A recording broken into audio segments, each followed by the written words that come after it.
morning, Pretty Good Girl! Monday morning to you, Patty. Are you happy? Very happy. It was a peaceful weekend. Maski na napakainit. Oo, ang tindi. grabe. Alam mo, it's a new, hindi naman new word, but this is a new word to describe the heat. Stifling. Parang ayaw mong gumalaw.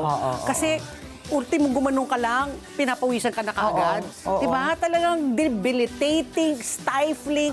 It's just so uncomfortable talaga ang init. Para ka nga nasa loob ng kugon. Halimbawa, pag hindi ka naka-aircon sa loob ng bahay, para kang para kang kulang na lang tanungin sa'yo, anong flavor po ng pizzang gusto po nyo? Para kang nasa pugon. Oo, pugon pala, hindi kugon. Oo. So ako, as usual, nung Sabado, dahil napakainit, ang lapit-lapit ko lang sa mall, naglakad na lang ako, maski na mainit. Sabi ko, manunod ako ng sine. Ano pinanood mo? Ay, maganda. Michael! Michael? Sa mga fans ni Michael Jackson, kailangan yung panoorin po ang Michael. Yun. Alam ba, ilang linggo na yan sa sinehan? Oo Ibig nga sabihin, malakas, no? malakas. Diba, last week, nanood ako ng Devil Wears Prada. Ako, I don't mind watching a movie alone. In fact, that's my quiet time. Para walang Mami, what's next? What's happened? What happened again? Ako yan yata, ako yata. Ayoko. Ano yan? Kaya buisit ako pag kasama ko minsan yung mga anak ko, lalo na pag mga action, yung mga gano'n. What happened? Kasi nasa cellphone usually, tapos Or may hindi, na-miss out. nanonood sila, pero siguro hindi nila narinig or whatever. So ikaw, madidistract ka kasi sasagutin mo. Pero kaya nga gusto ko, yung Michael, ang ganda. So sa mga kinalakihan si Michael Jackson, panoorin niyo po ang Michael. Parang classic si Michael Jackson, Michael, ang galing sumayaw. Yung moonwalk niya, yung Diba? ganon-ganon. Lalo na, kasi katay niya, yan yung bumigimik ka sa mga chugs-chugs ka, Tapos no? yung dance step niya, yung para siyang matutumba, yung kaya niya. Ang galing. Galing. Classic. Kaya dami pa rin fans, Oo. Ikaw, Sabado, anong ginawa mo? Nako, napakainit. Napakainit. Oh, Uminit rin ba ulo mo? Medyo mainit ang ulo ko. Hindi, nag-renovate ako. Nag-slight renovation ako ng bahay. Naglinis ka? Komando ako na maglilinis. Kasi I was going to say, parang wala kang K. Tingnan niyo po yung bag ni Ricky. My God, parang laging dinadaanan ng bagyo. Iba yan. Pero ako naman, may OCD ako pagdating sa paglilinis. Pero yung organize, tsaka na lang yun. One step at a time. One at a time. One at a time. Sabi ko nga, mabuti pa yung mami ko. Di ba nakwento ko sa'yo? Pag bumibisita ko, grabe lahat naka-label, ultimo taon, kulay. Oo. Sa organization. Sabi ko, sana okay minana mo yun. It skipped a generation. It skipped a generation. Tapos ako din, ikukwento ko lang kahapon, magkasama kami magpipinsan. Kaya napakatahimik. Opposite. Hindi, ang ingay. Sobra. Opposite. Hindi kasi maingay. We celebrated yung mga May celebrants. Diba, I said nga si Sandy was yesterday, May 24. Hindi, ang sarap ng pagkain niyo. Oo. Tapos last week, May 15, kay Cory, kay Tita Cory Vidanes. May 17, birthday ni Nina, Dasa Puyat. So, 3 plus Martin, Orendain. So, 4. So, lahat kami kahapon nagtipon-tipon. Tapos, I have a cousin who's visiting from Italy, who's a priest. He was here also. Sabi namin, sige, mag-get together tayo. Ang saya naman. Ang saya. Tapos, ang dami-daming pagkain. Siyempre, di ba? Usually, yung mga last minute. Kasi dapat next weekend. Pero nalaman nilang aalis ako. Saan ka pupunta? Saan ako pupunta? Secret? Somewhere there. Secret! So masaya kasi nga ang daming kainan. Imagine yung reunion namin, natapos kami alas 5 ng hapon. Oo, nag-umpisa. Sila dumating sila mga alas 12, lunchtime. Ako dumating siguro mga alauna kasi I was with my mom. Tapos yun na nga, alas 5 na kami nag-uwian. Wow. Di ba? Ang Akala ko na ingay. umaga. Hindi naman. Kasi nga kung alam mo kung walang trabaho, siguro kami, nagstay pa kami. Ang sarap niyan, ini-imagine ko. Ay, kasama ko rin yung mga pinsan ko. May bumisita rin sa akin. Sabi ko, ang sarap siguro, kasi dati nung bata kami, nag-slumber party, sleepover sa bahay ko. Yes, Sabi ko, what if yung mga taga-Cagayan pumunta dito sa Manila, tapos sleepover kami ulit? Di ba? Ang saya nun? Saya nun. Oo, di ba? Speaking of saya, may joke ako sa'yo. Di ba? Siyempre, umpisa natin, di ba? Sabi nga natin, we will start a day with a joke para mas magaan, matuwa ang ating mga listeners, ating mga viewers. So, Ricky girl, ikaw ba'y nagkape na? Yes. Nagkape ka na? Oo, pangalawang kape ko na nga. So, ano sinabi ng kape sa umaga? Ano sabi ng kape sa umaga? Ano? Sabi niya, it's a beautiful day. One more time. It's a beautiful day. So, ano tawag naman sa kape na clingy? Wow, dala-dalawa. Syempre. Ano tawag sa kape na clingy? Eh di, cappuccino. Can you beat that? Cappuccino! Ang init na dito. Okay. Tawang-tawa ako sa joke. Dahil syempre, kung ayaw mo i-appreciate yung joke ko, ako na lang tatawa. Tama, ganun din ako. Pag wala nakakatawa sa joke ko, ako sige, ako tumatawa. Dali. okay. Beat my joke. Ay, ito favorite ko to. Sige, Favorite ano? ko kainin to. Sige, ano? Pero, Oh. anong tawag sa hipon na lalaki? Hipon na lalaki. Ano? Edi, hipon. Kaya lalaki, ha? Siyempre kung may lalaki, may babae. Oh. Anong tawag naman sa hipon na babae? Ano? Edi, she-rib. Ay, sorry, hindi ka matawa. Alam mo, Hi, alam ko kung saan galing yung joke mo. Saan? Kung sa-celebrate lang ng birthday niya kahapon, si Direk Ed, tinasa. Direk Ed, happy birthday. Kaya maski na corny, sige, sasabihin na lang nga. natin, Sabi ko, napakasaya ng joke diba? mo. Ay, ito. Meron ka na naman. Biglaan to, Order 2 each lang. Bukas sige na nga. yan. Ayoko lumamang ka. Bukas na. Ipunin mo yan bukas. Sige, Okay. sige. Sa mga nakikinig po sa aming corny jokes ngayong Lunes na umaga, May 25, samahan nyo kami po ni Ricky Girl ng Galas Gis, lalo na sa mga nakikinig po sa Radyo Aguila 1062, sa mga nanonood sa kanilang television set, sa kanilang iPad, sa kanilang laptop, sa YouTube, sa Facebook. Good morning! Sana diba? po ay maganda rin ang inyong naging weekend. Sana nakapagpahinga Oo, kayo, nakapagpahinga. nakapag-bonding, nakapagpahinga, Kaya nakagawa ng mga gawaing bahay, hindi lang magawa ng oo. mga buong Yung mga linggo. kailangan maglaba, Oo, maglinis, yan. katulad ni Ricky. Oo, diba? Mga magluto, para buong linggo, wala Oy, na silang nagluto lutuin. din ako. Nagluto ka din, Diba? ako. Very domesticated ako ng Domesticated. weekend. Very good for you. Keep that up. Okay, ito po ang ating unang super panalo news. Ricky, ha? Ito, imaginein mo, isang dermatologist. O, di ba? Ano yan? Doktor yan. Dermatologist sa balat. Di ba? Siya na po ay ngayon nagta-travel. Wala na siyang ginawa kung hindi mag-travel. Ang pagkakaderma niya, 7 days a month na lang siya nagda-derma. 7 days a Di ba? month There are about 30 days in a month, di So, ba? malaki kita niya. Oo. So, 7 days ang nakaalat sa pagdaderma niya. The rest of the days of the month, she's traveling. Yan ang buhay po ng isang Pinoy dermatologist na naging travel content creator at ngayon po ay inspirasyon online dahil sa kanyang moonlighting doctor. Ang Di sarap ba? naman ng ganyan. Second, na Diba? lang niya, second trabaho na lang niya. Moonlighting. Sideline na lang niya. Yung pagdudoktor. Oo, grabe.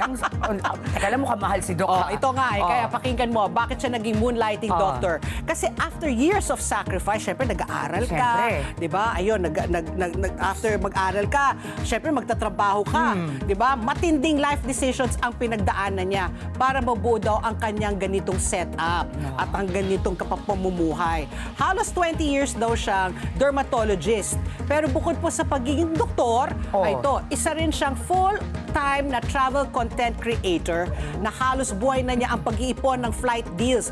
Ginawa na niyang passion, yung pag-travel niya. So he looks for good flight deals, paggawa ng content at pag-share ng mga travel tips online. And dahil nga siya sobrang workaholic daw noon, umabot siya 20 to 25 days a month ang clinic duty niya. Wow. O, di ba? So parang binaliktad na niya. Ayun, so 20 to 25 days a month siya nagtatrabaho, tapos yun na nga, 5 to 7 days na lang yung pahinga niya. So as in, kayod daw talaga siya. Kayod ng kayod para sa trabaho. Pero nagbago daw lahat yan nung napunta siya ng Kuala Lumpur. Kasi ito his first international trip bilang isang adult. At dahil busy nga siya kasama sa mga business trip, napilitan daw siya mag-explore na mag-isa. So ito sa business-related, work-related trip. And then he had no companion, so he had to explore on his own. And then he realized that he likes to travel. So doon niya na-realize nga na hindi pala yung mga material things ang talagang nakakapagpasaya sa kanya, kundi yung pagtuklas nga ng mundo at pagko-collect daw ng mga experiences. Kaya imbis daw na luhang priority, flights na daw ang pinipili niya. O, di ba? So natuto siya maging sobrang wise sa pag-spot ng mga murang pamasay at mga hotel deals, isang skill na naging huge part ng kanyang content creator journey na binabahagi naman niya sa mga followers niya. So now he has thousands of followers at ang pangalan niya ay si Oo nga, ba't wala Doc siyang pangalan? Santos. Ayan, Cantos. Christian Cantos. Yan. Christian Cantos. Dr. Christian Cantos. Ang galing naman. Oh, Akala ko diba? nung sinasabi mong derma kanina, babae yung na-expect Hindi, ko, ayan, no? oo, lalaki. Oo. So I guess he got burnt out. Oo, tama. Diba? Ayaw na niya magtrabaho. I mean, he still works. Pero gusto pa rin niya, mas gusto na niya ngayon, pinipili niya mag-travel. O, at least nagkaroon siya ng oportunidad makapag-ipon, Oo, di ba? So, ayun na nga, nabawi niya. Dahil nga sa pagtrabaho niya ng matagal, o di ngayon, chill-chill na lang siya. Saka sabi naman talaga, traveling, huwag kayo mag-guilty kapag halimbawa nakapag-impok kayo, tapos makapag-travel kayo. Oo. Kasi iba yung karanasan at kaalaman na nakukuha mo dyan. Sa pagbiyahe. Sa pagbiyahe. Halimbawa, bibili ka nga ng isang bag. Oo. Maluluma din yan. Pagkatapos, ano na nangyari, ano di ba? ikukwento mo tungkol sa bag na yun? Diba? Ginamit ko 3 times a week ito. Imbis na kunyari pumunta ka sa ibang lugar, ang dami mo may share na experience. Ang sarap ng pagkain doon. Nakilala ko si ganito. Ang ganda ng hotel na ganito, di ba? Mas marami kang may share pag ikaw ay nag-travel. Bumabiyahe. Kasi mga experience. At saka 8.2, hindi ko alam kung tumaas sa billion po ang tao sa buong mundo. Imagine mo kapag hindi, pag halimbawa, nandito ka lang sa isang lugar, Yun at yun lang makikilala. Mas Dapat maganda po. Yes. Mas maganda yan para mas ano din natin, nakikilala po natin yung mga nasa ibang daigdig. Okay, can you beat my so Dr. Cantos? Ayan, congratulations. So, titignan ko nga, follow ko nga siya. Tingnan ko kung ano yung mga travel tips niya. May travel hacks daw siya. Oo nga, kaya nga titignan ko. Ito naman, di ba, Papi, sinasabi nila na life begins at 40. Oh, really? I thought it begins at 60. Di ba? Hindi nga ako dito eh. Okay, pero ito mas swak sabihin na life can start even at 45. Isang inspiring na kwento po, ang pinatunayan ni Junie Marcial na ngayon ay isa ng registered pharmacist. Siya. Dati siyang district sales manager at medical representative, pero bigla niyang tihalikuran ang corporate life para bumalik sa pag-aaral. Wow. Nag-resign siya sa trabaho, ibinalik ang company car at nag-enroll ulit sa college para tuparin ang pangarap niya maging pharmacist. Ang galing Ang galing. Pero may ano na siya, may background na siya, di ba? Medrep na siya. Sa edad ng 40, naging estudyante ulit siya sa Dipolog Medical Center College Foundation Incorporated kasama ang mga klase na mas bata pa sa kanya. Hindi rin madali ang journey, ha? May mga subject siyang bumagsak. May mga panahong nagdadaw siya sa sarili pero hindi siya sumuko. Para makapag-review sa board exam, gumagamit pa raw siya ng recycled bond paper at mga resibo bilang flashcards. Aba, marunong. Masinop. Umaabot din siya ng 3 a.m. para lang makapag-aral at magsagot ng mock exam. Kaya kung gusto mo talaga may paraan, kaya kasama po niya kanyang mga magulang siguro dyan, At sa huli, pasado siya sa kanyang unang take na pharmacy board exam. Kaya naman, mula sa ASPN, congratulations, Junie! Ayan, congratulations. It's never too late talaga. Basta passion mo di ba? No? Dapat that should not stop you from pursuing your dreams. Kasi minsan mga iba napipilitan, ay gusto ng mami ko maging nurse ako. Yun pala, gusto mo maging accountant. Di ba layo? Di ba layo, di ba? Pero minsan gusto mo pagbigyan yung mga magulang mo. Kasi parang minsan sinusumbat sa'yo. Ako nagpapaaral sa'yo, kaya mag-take up ka ng nursing. Ako, yan. Tapos gagawin kang commodity. Papadala ka sa ibang bansa. Ikaw ba meron ka pa at the age of 60, meron ka pa bang hindi? Wala. That is the last thing I want to do, go back to school. Wala akong balak mag-aral ulit. Okay, samantala, kung hanap nyo naman po ay isang underrated nature spot na parang wallpaper ang dating. Ayan, di ba yung mga minsan pagmupunta ka sa mga clinic ng mga doktor, di ba? May malaking wallpaper wall doon na nature. Yeah. Di ba? Parang rainforest. May sound effects pa may minsan. Mga sound effects pa. So ito, true to life, hindi to wallpaper. Yan daw po ang tinatawag na balin sa sayaw. Tama ba? Pag-pronounce ko, Balin sa Sayaw, Twin Lakes Natural Park. Isang tahimik daw at isang paraiso daw yan sa ganda. Malapit lang yan sa Dumaguete City. So kung ikaw sa Visayas, hindi daw man yan kasing sikat daw ng Siquijor o ng Apo Island, pero sobrang worth it daw ang pagbiyahe dyan para sa mga nature lovers at adventure seekers.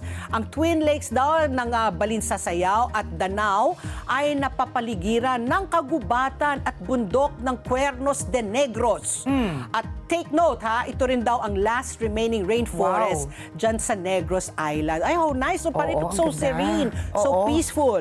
Pwede kayo daw mag-boat ride, mag-trekking, tapos mag-camping, at kahit mag-owl watching. Marami kwago. Okay. At itong maganda, Ricky Girl. Ano na? Ang entrance fee ay 50 pesos lamang, Wow. 50 pesos Oo, lamang. parang tulong mo na yan sa pag-maintain, Oo, ano? pag-maintain. Oo. Habang may optional guide o pwede Oo. kang kumuha ng Oo. tour guide at may boat rental din para mas matuwa ka sa Oo. experience na yan. Ang maganda lang dyan dito, ang best ang sabi nga natin, Oo. pagbabiyahe, Oo. di ba? Pumupunta sa mga bisita sa mga lugar na ganyan, nakakatulong ka rin sa mga local farmers at mga park guides na nag-alaga dyan sa natural Ang park ganda na naman yan. Nung sinabi How mong Twin nice. Lakes, akala ko sa Laguna. Ako rin. Kasi di ba may Oo, Twin Lakes sa sa Laguna? Tagaytay, di ba may mall doon, Meron Twin din, Lakes? Twin Lakes din. Ngayon Ito, naman. balin sa Sayaw. Dyan po Oo. sa may Negros, sa may Danao. Sa Dumaguete, Ang ganda, no? Dumaguete, malapit lang daw sa Dumaguete. Oo. So ayan, pag ano yung next long weekend? June 12. Ah, talaga? June 12, Oo. di ba? I think it's a Oo Friday, if nga, I'm no? not mistaken. Ayan na, di ba? Kung gusto, wala kayong maisip na puntahan, Pwede try yan. nyo yan. Tapos Dumaguete, tapos ang dami yun na pwedeng puntahan doon via sa boat. Bacolod, Roro. Yung Siquijor, nandiyan din. Yes. Ito naman, Ricky girl, ano na? nainitan ka ba nga nung Sobrang weekend? init. Sobrang init ba ulo mo? Muinit talaga ulo ko. Oh.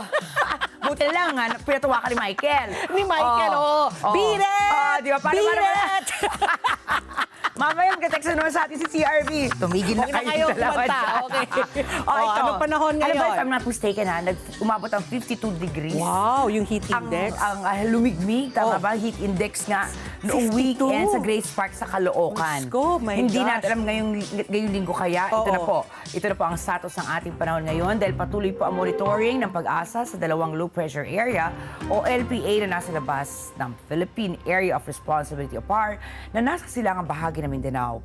Ayon sa ehensya, may medium chance na maging ganap na bagyo ang LPA na tinatawag na 05E. Yan na naman tayo, Series of 2026. Sa mga susunod pong araw, huling namataan sa mga ng panahon sa layong higit kumulang 1,350 kilometers silangan po ng northeastern Mindanao. Posible maging tropical depression o mahinang bagyo ang nasabing LPA ngayong linggo. Kapag tuluyang pumasok ito sa PAR, pagsapit ng Huwebes o Biyernes, papangalanan itong Domeng. Letter D pa lang tayo, dito. no? Kasi si Kaloy. Oo. Di ngayon, si Domeng. Parang mahina ang pasok kayo ng mga bagyo, no? Usually at this time, marami na, wala na tayo sa letter D. Pang-apat pa lang if ever. Oo. Ito po ang ika-4 na bagyo ngayong 2026 at ikalawa ngayong buwan na Mayo. Bagamat, hindi inaasahang direktang tatama sa kalupaan, posible pa rin itong magdala ng mga pag-ulan dulot ng trough o yung buntot po ng bagyo sa silangang bahagi ng Visayas at Mindanao. Kabila na po dyan ang Bicol Region at Quezon Province. Samantala, mamayang alas 3 ng hapon, asahan ang pinakamataas na temperatura na aabot sa 35.9 degrees Celsius. At lulubog po ang araw, mamayang 6:20 ng gabi. Sa kabila naman, ang patuloy na inaasahang LPA, patuloy pa rin mararanasan ang matinding init sa iba't ibang bahagi ng bansa. Ito na. Batay po sa forecast ng pag-aasa, aabot sa 44 na lugar ang makararanas ng Danger Level Heat Index. At pinakamataas ang inaasahang heat index sa Dagupan City na pwedeng umabot sa 47 degrees Celsius. 47. Kahapon na itala po ang pinakamataas na heat index na umabot sa 48 degrees Celsius. Ang heat index ay tumutukoy sa init ng aktwal na nararamdaman ng katawan kapag pinagsama ang temperatura ng hangin at mataas na halumigmig. Kapag mataas ang humidity, mas mababugal syempre ang pagsingaw ng pawis, kaya mas nahihirapan ang katawan na magpalamig. Ayan yung sinasabi mga stifling, hindi ka makagalaw. Hindi ka makagalaw kasi sa sobrang init. Parang, yun na nga, parang maski na maglakad ka lang dun sa susunod lang na parang napapagod ka na kaagad. Hinahapo ka na. Hinahapo ka na. Ayan. Dahil dito muling nagpapaalala po ang pag-asa sa publiko na iwasan ang matagal na pagbibilad sa araw, gumamit ng payong o sombrero kapag lalabas at uminom na maraming tubig para maiwasan ang heat-related illnesses. Pinayuhan din po ang publiko na bawasan ang pag-inom ng tsaa, kape, alak, at soft drinks dahil pwede ito magdulot ng dehydration. Oo, dapat tubig na lang. Nothing quenches your thirst better than water. Yan. di ba? Talagang tubig. Tubig is life. Tubig. Okay, at dahil nga Lunes, ngayon, May 25, nako, alam naman po natin, pagdating po ng Martes, ang galawan po ng mga presyong produkto. Asahan po ng mga motorista ang panibagong pagtaas po sa presyo ng mga produktong petrolyo bukas. Batay po sa pagtataya mula sa Mine of Platte, Singapore, trading at 4.5 foreign exchange average sa nakalipas na araw, ito po, tataas po. Estimate lang po ito Ang diesel, 30 centavos to 50 centavos po ang itataas. Ayan, bahagya lang. Ang gasolina, medyo mataas-taas ng konti, pero less than 1 peso. 70 centavos to 90 centavos per liter ang gasolina ang iaakyat. Taas pa rin Oo, taakyat pa rin. At ang kerosene, ganun din, 30 centavos to 50 centavos kada litro ang itataas. So, may konti, parang hatching, parang kapiranggot na lahat pagtaas. Pero yung kerosene, Ay, sorry, parang kerosene din dapat magtataas rin. Oo, tataas din ang alam ko lahat. Oo, kerosene lahat. Oo. Although at least, less than a peso. Yun, pero still, pataas pa rin. Pataas. Oo nga ano ba yan? Bakit nga? Umaasa na tayo dati na bumababa na lahat. Ngayon, tumataas ulit. Bakit nga? Bakit daw? Epekto pa rin daw ito ng patuloy na pagkakaantala ng supply, bunsod po ng tensyon at sigalot sa gitnang silangan. Pero, tingnan natin, sana nga, di ba, mamaya ibabalita natin, di ba, nagkaputukan na naman sa White House.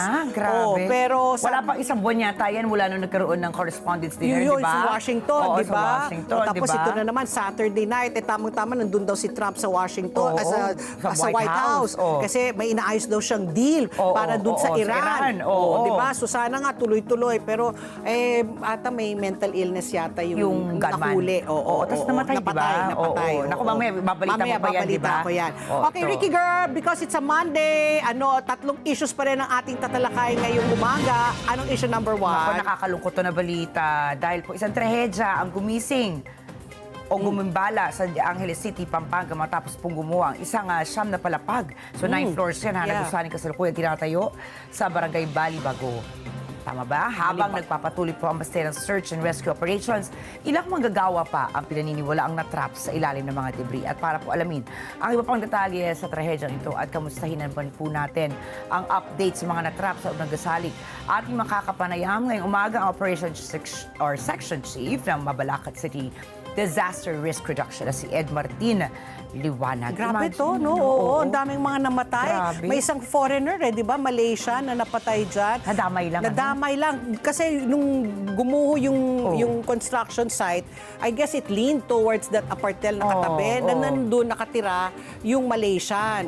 So, at ang tragedy dyan, marami pa daw silang yung mga construction workers, ang they believe mga 20 or more. 20 pa nga Oo, daw. di ba? So, alamin po natin yung status po ng kalagayan dyan ng ating mga kababayan dyan po sa Angeles, Pampanga. Okay, issue number 2 naman po, ipinagdiriwan natin ngayong linggo ang Privacy Awareness Week. Isang pagpapaala po na kailangan protektahan natin at maging responsable tayo sa paggamit po ng ating personal na information sa digital world. Gaano kalaga ang privacy ng isang tao at paano ito dapat pinapangalagaan? Para pag-usapan natin yan, makakausap po natin live, pupunta dito sa studio, si Attorney Jose Amelito Bellarmino III. Siya po ang Deputy Privacy Commissioner ng National Privacy Commission. Okay, yan po ang issue number 2. Issue number 3. Samantala po, dati nga ay napag-usapan na po natin yung pasalo ng bahay. Yes. Ayan. Bahay, at kotse. ngayong Monday Money Matters, usapang dream house ulit tayo. Ayan ha. Alam ba kung sa ibang bansa, hindi nila pina-prioritize, nagugulat sila sa Pilipinas na yung mga kaibigan ko from abroad, talagang nag-iipon tayo para sa sariling bahay. Kasi sa kanila, mas practical umupa.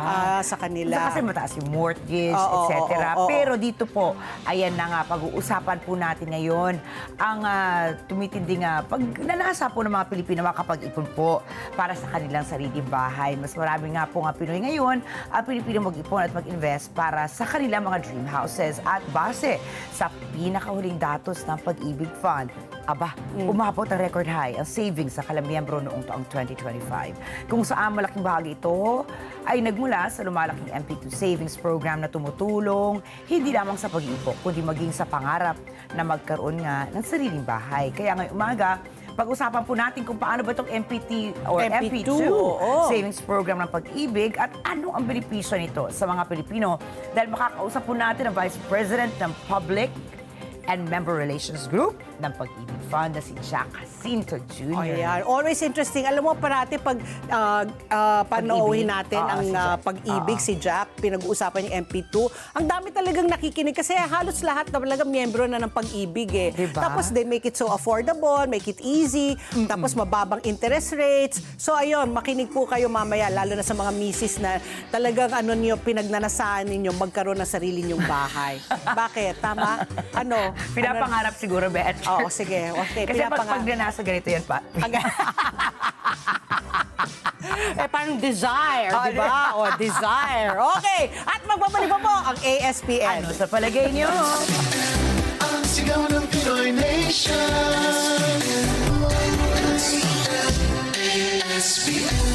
Oras! Alas 8:31 na po ng umaga.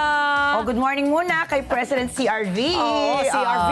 Good morning. Good morning po. Ano gusto daw niya yung kanta natin? Ano yung BT? Beat it!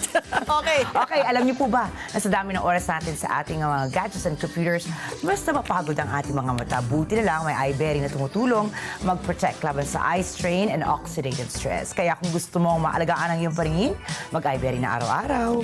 Oras muli, alas 8:32 na po ng umaga. Silipin na natin po ang mga nagbabagang balita ngayong unang araw ng linggo. Lunes, May 25 na po. Naghahabol sa oras ang mga rescuer para iligtas ang buhay ng humigit kumulang 20 individual na nananatili sa ilalim po ng siyam na palapag na gusaling gumuho sa barangay Balibago sa Angeles, Pampanga.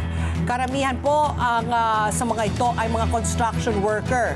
2 na po ang napaulat na namatay sa pagguhong nangyari bandang alas 2 po ng madaling araw kahapon, May 24. Ilang oras matapos po ang mabigat na buhos ng ulan. Kabilang po sa napaulat na namatay ay isang 65 taong gulang na Malaysian na nakatira doon sa katabing apartel.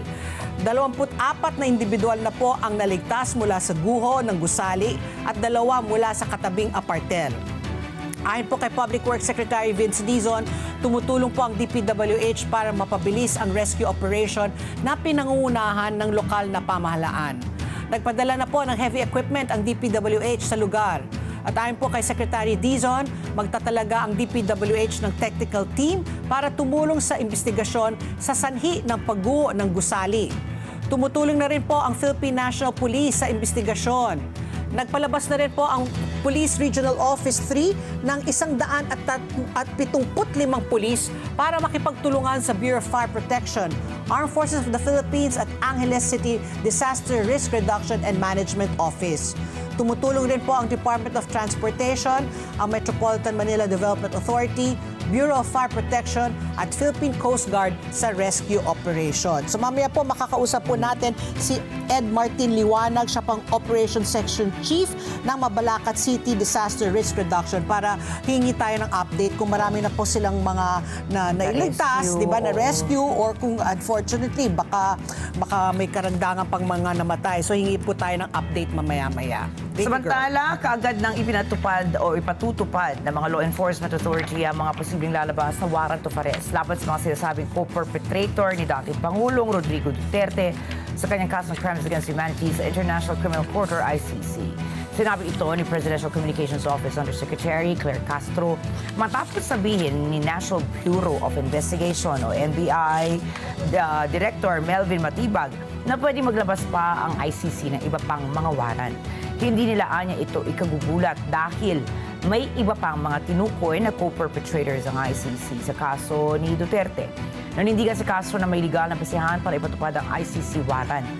Ayon pa anya sa posisyon ng Solicitor General, hindi na kailangan dumaan sa lokal na korte ang ICC warrant laban kay De La Rosa. Hinikayat po ni Castro ang mga itinuturong co-perpetrators ng dating Pangulo na sumuko. Umapila rin sa Philippine National Police Chief General Jose Melencio Noctatos Jr. kay Senator Ronald Bato de la Rosa na respetuhin ang batas. Naniniwala po si Noctates na alam ni de la Rosa bilang dati ring hepe ng PNP ang responsibilidad ng mga law enforcers. Tiniyak din ng PNP Chief na ipatutupad ng mga regional and local police units ang maximum restraint sa pagpapatupad ng warrant. At ayon po sa National Bureau of Investigation, itinuturing na armado at mapanganib si De La Rosa dahil na rin sa kanyang background sa law enforcement, para kay De La Rosa. Naku, parang ang hirap niyan. Ang hirap niyan. Tago ka ng tao, lumiliit na yung mundo mo talaga. Tapos yun na nga, pinapakiusapan na siya namang PNP na, di ba, surrender na. Kasi nga, ikaw, dati pulis ka. Tapos alam mo naman yung mga patakaran. So, dapat, I don't know siguro talagang takot na takot talaga siyang mapunta sa The Hague. Ay, sabi niya, nagbiro nga yung anak ni President Duterte, at least may makakasama na daw Si yung tatay daddy, niya. si tatay, Pero sinabi naman niya, joke lang. Joke lang naman daw. Ayan. Well, anyway, hopefully, I don't know. Kasi parang mas lalala pa yung mga kaso mo kung, di ba, kung hahanapin ka at hahanapin Yun ka. na Tapos yung gastos ng manpower. Tama. Di ba? Yung para mas maiinis sa'yo, yung mga naghahanap sa'yo. Kasi, di ba? Oo. Tapos, imbis na mas maraming taong maiinis kasi imbis na iatupag yung peace and order, kailangan hanapin ka. And then, dapat naman mag-surrender ka kasi may batas. Kumbaga, lumabas na yung yung judgment, di ba? Na dapat huliin na siya. Anyway, Nasa na kanya-kanya. nga ba, di ba, meron na daw lead dati kung nasaan siya. Sabi nila, nasaan baka naman? nauna ulit ang press release. Okay, sa ibang balita naman po, kumpiyansa ang Senate minority na makakabuo ito ng simple majority na binubuo po ng 12 senador kumpara po sa kasalukuyang 11 ng kasalukuyang mayorya. Ayon po ito kay Senator Ping Lacson, kumpiyansa silang mangyayari ito bago mag-adjourn o matapos ang sesyon sa June 5. Aminado po si Senator Ping na hindi sapat ang 12 senador para mapalitan si Senate President Alan Peter Cayetano. Magdadalawang linggo pa lang naupo sa naturang pwesto. Pero aktiboan niya ang mga miyembro ng minorya sa panliligaw sa iba pang mga senador sa mayorya. Sakaling magkaroon po ito kung sakaling nga magkaroon nga ng simple majority, ito na po ang magiging kauna-unahang pagkakataon na hindi hawak ng isang presiding officer ang suporta ng mayorya ng mga senador. Inamin rin po ni Senator Ping Lacson na kumikilos ang minority bloc para mailuluklok sa pwesto si Senator Sherwin Gatchalian bilang bahagi ng mga hakbang para ibalik niya ang kredibilidad ng Senado at bigyan daan ang pag-usbong ng bagong henerasyon ng pamumuno. Tumugon naman po si Senate Minority Leader Vicente Soto III sa mga spekulasyon tungkol sa kanyang umanong pananahimik matapos siyang matanggal bilang Senate President noong May 11. Anya, siya daw ang orihinal na nagsulong ng ideya na si Senator Win Gatchalian ang maupo sa pwesto ng Senate President. Naninindigan naman po si Senator Win Gatchalian na handa siya para dito. So sa tingin mo, bago June 5, magkakaroon na naman ng panibagong Senate President? Naku, ang hirap mag-comment. Diba? Kasi Pero, nga, ang daming nadismaya dun sa nangyari sa Senado. Parang, sabi nga nila, ito so unbecoming of our senators, diba? Nagkaroon ng takbuhan, nagkaroon ng barilan, nagkaroon ng iyakan, tapos nagkaroon ng eskapo. diba? May naka-eskapo. All in a matter of 1 week. Grabe. Diba? Sabi nga natin, action-pack na action-pack. Kaya nga medyo humupa yung yung mga drama, parang nanibago tayo. Nanibago diba? tayo, oo. Ay, nako. Okay. Well, sana naman kung sino man yung maluklok na susunod ni SP ay talagang sana hindi na mapahiya ang taong bayan sa pagboto po sa inyo. Kasi 'di ba we became the laughing stock of the international world. news. Kakaya. Di ba dami natin headlines dati, no? Grabe. Anyway, ito na po. Nais naman ng National Bureau of Investigation na tumulong si Senator Robin Padilla sa pagbuo ng buong saraysay ukol sa kung paano ba nakaalis si Senador Ronald De La Rosa mula sa gusali ng Senado matapos itong isailalim sa protective custody nito. Ayon kay NBI Director Melvin Matibag, kinumpirma mismo ni Padilla na sumabay sa kanya sa sasakyan si De La Rosa at ibinabalang ito sa Makati kung saan may isa pa nga sasakyan na nakaabang para sa senador. Hindi niya kailangan maghintay ni Padilla para pilitin pa siya ng mga law enforcement agencies na isiwalat ang kanyang nalalaman. Sinabi rin ni Matibag na dapat tinawin ng Senado ang ipinatupad ditong protective custody ni De La Rosa lalo pa at iginiit noon ng Senado na aakuin ito ang responsibilidad para sa senador noong unang sinubukang ipatupad ng mga otoridad ang warrant nga po niya. Ipinaliwanag po ni Matibag, kapag ang isang tao ay nasa ilalim ng protective custody, ito ay maihaharap sa mga otoridad kapag hiningi na ng batas. Hindi niya ito dapat maging pananggalang sa mga legal na proseso. Ayon kay Matibag, binigyan siya ng pagtitiyak na hindi tatakas si De La Rosa oras na paharapin siya sa batas. Sinabi naman ni ICC Assistant to Counsel Cristina Conti na pwede rin masilip ng ICC si Senator Robin Hood Padilla dahil sa pagtulong umano nito kay De La Rosa para makaiwas ito sa pag-aresto. Nagbabala si Conti na ang mga nagkakanlong sa mga pugante ay pwedeng panagutin sa batas para sa paghadlang sa trabaho ng ICC. Tinukoy ni Conti ang Article 17 ng Rome Statute. Sakop nito ang mga kilos na humahadlang sa mga court proceedings, kabilang ang pagsira ng mga ebidensya, panggigipit sa mga testigo, at nagbibigay po ng tulong sa mga taong hinahanap ng korte. Bagamat kumalas ang Pilipinas sa Rome Statute noong 2019, iginit po ni Conti na may otoridad pa rin ng ICC na imbestigahan ang mga paghahadlang sa kasalukuyang proceedings kaugnay ng investigasyon sa war on drugs ng Administrasyong Duterte. Kasi ano sabi ni Senator Robin, di ba, sumabay lang sa kanya sa kotse, tapos binabalang daw niya sa Oo, Makati. Makati lang daw, oo. Tapos may nag-aabang na ibang sasakyan Oo, para oo. kay Senator Bato. So, hindi na daw niya alam. At the time daw, kaya naman daw sumakay, Oo. wala naman daw warrant of arrest from a local court. From a Yun ang local pinipilitan, court. Oo. pinagpipilit niya. Pero sabi nga ni NBI Director, may usapan daw sila ni... Gentleman's agreement, Gentleman's no? agreement with Senator Alan Peter, di ba? Oo. Na walang aalis. So kaya akala nila, nandun mananatili si Senator Bato. Yung pala, umalis.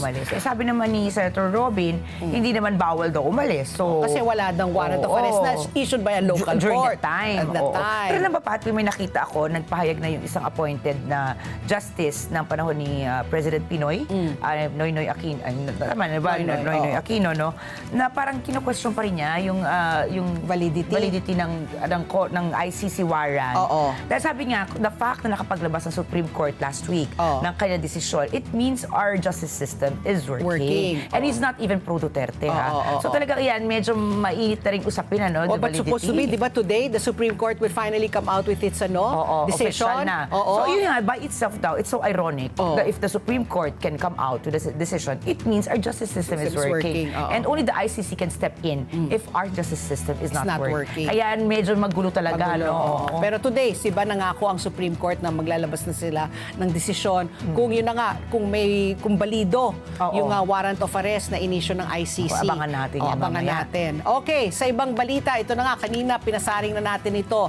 Napatay po ng mga Secret Service agent ng Estados Unidos ang isang lalaking nagpaputok ng barel sa isang White House security checkpoint nung gabi ng Sabado, May 23. Natukoy po ang tinuturong gunman na si Nasir Best, isang 21, very young, 21 years old grabe. lamang, na lalaki na dati na umanong kilala ng Secret Service at may dokumentadong kasaysayan ng problema sa pag-isip.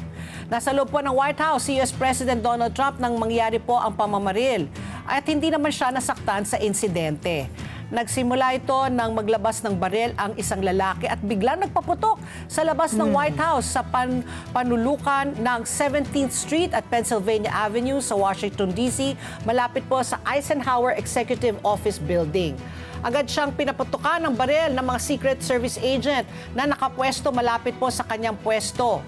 May isang napadaan lang sa lugar na nasugatan sa barilan. May bystander. So, noong nakaraang buwan, isa ring gunman ang nagpaputok ng baril sa White House Correspondents' Dinner. So, ang dami talaga nag-attempt no, na saktan, barilin si Pangulong US Trump. President Donald Trump. At ang oras, alas 8:44 na po ng umaga. At magbabalik pa po ang ASPN. Ano sa palagay niyo? Ang sigaw ng Pinoy Nation. Oras! Alas 8:46 na po ng umaga. Nini Beauty Essentials for beauty, cosmetics, and personal care. Nini Indulgence Series, Refresh, Soothe, Protect. Nini Magic Lip Glow, Sunblock for kids and adults. Sunscreen with SPF 50. King's Herbal Growing Glory Shampoo. Dio Cream. King's Herbal Intimate Wash for men and women. Naturally beautiful, naturally clean, the power of nature for your skin's dream. Be young, be Nini, your best partner in beauty, health, and wellness. Nini Beauty Essentials. Ayan, mula yan sa REH King's Empire, di ba? Nini. Gamitin natin ngayon dahil summer. Sunblock. Mag-sunscreen Correct. po Ako kayo. gumagamit talaga. Oras, alas 8:47 na po ng umaga. Tuloy-tuloy pa rin ang ating pagbabalita. Nagpapatuloy po ang investigasyon ng Bureau of Fire Protection sa sanhi ng sunog na nangyari sa Parola Compound, Binondo, Maynila. Napakalaki nito ng weekend. I could hear that. Oo, wala naman pong naiulat na nasaktan o nasawi sa sunog, bagamat mahigit sa 2,000 at 100 pamilya ang naapektuhan. Katumbas ito ng 7,100 individual, 7,100 individuals po kabilang ang mahigit 2,700 menor de edad at mahigit 300 senior citizens. Nagsimula ang sunog mula alas 3 ng hapon ng Sabado, May 23 at inabot ng 9 oras ang sunog.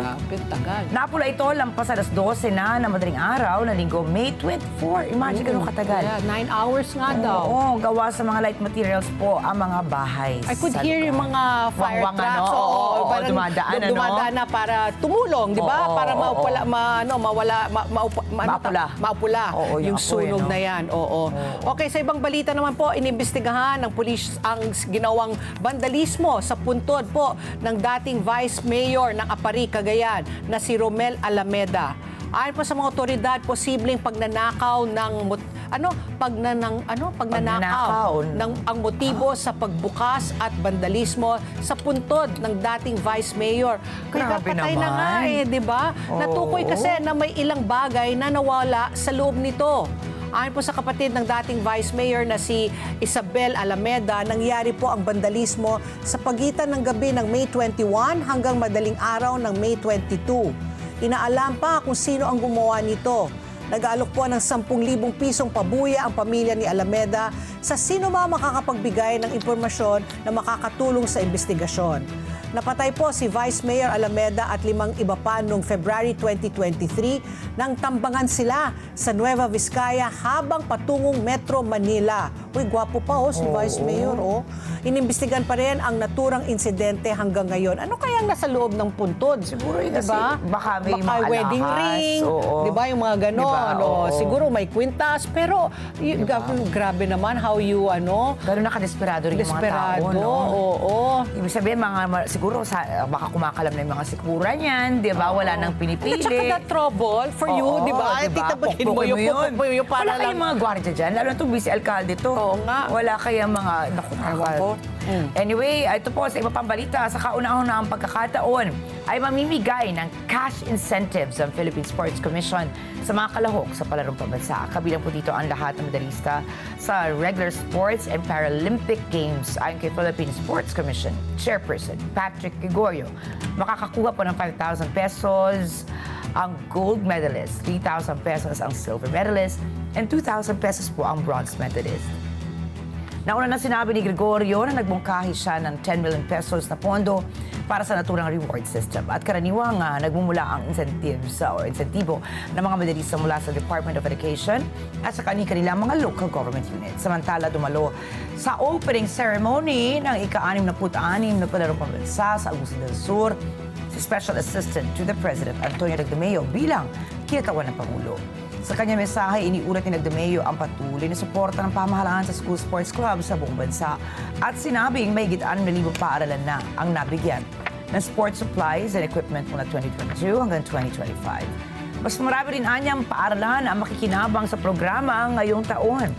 20 regional teams na binubuo ng mahigit 13,000 delegado ang nagtipon-tipon para sa opening event sa Dato Lipus Makapandong Cultural Center sa Bayan ng Prosperidad.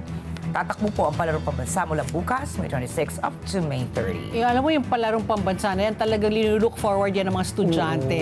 Di ba? Kasi ang sarap makipag-compete sa mga kapwa mo estudyante, tapos pagalingan talaga kayo. Ikaw, anong sports mo nung nung estudyante ka? Volleyball. Wow! Ay, mga ganyan lang. In fairness, ako takot ako sa volley. Siyempre, hindi naman ako magaling. Pero siyempre, di ba? Kasi At least meron may ka alam mga ka. sports. Oo. Tsaka yung kickball. Kickball? Oo, kickball. Madali lang yung kickball eh. Oo, Okay, para taman sa ating showbiz pasilip. Nako, sa mga army dyan, BTS World Tour Arirang sa Philippine Sports Stadium po sa Bukawi, Bulacan gaganapin. Nako, so yung mga Pinoy ka-army, ready na ba kayo? Opisyal na pong inilabas ang ticket prices at seat plan para sa inaabangang BTS World Tour Arirang sa Bulacan. Mapapanood nyo na po sina RM, Jin, Suga, J-Hope, Jimin, V at Jungkook sa Philippine Sports Stadium sa March 13 and 14, 2027 at siguradong magiging isa ito sa pinakamalaking K-pop concert sa bansa. At bukod dito, uusap-usapan din po online ang 360-degree stage setup na magbibigay daw ng mas malapit at mas immersive na concert experience para sa mga fans. Important dates to remember ha. Yung Weavers registration runs from May 22 from 1 p.m. to May 27 hanggang 10 p.m. Ang Army membership pre-sale starts on June 9 at 11 a.m. Ang Live Nation PH pre-sale is on June 10 at 11 a.m. Ang General on sale starts on June 11 at 11 a.m. via SM Ticketmaster. At sa social media, maraming Pinoy Army ang aminadong pahirapan ang ticket selling dahil po sa sobrang demand. Habang ang iba naman po ay todo ipon na para masilayan muli ang BTS sa Pilipinas.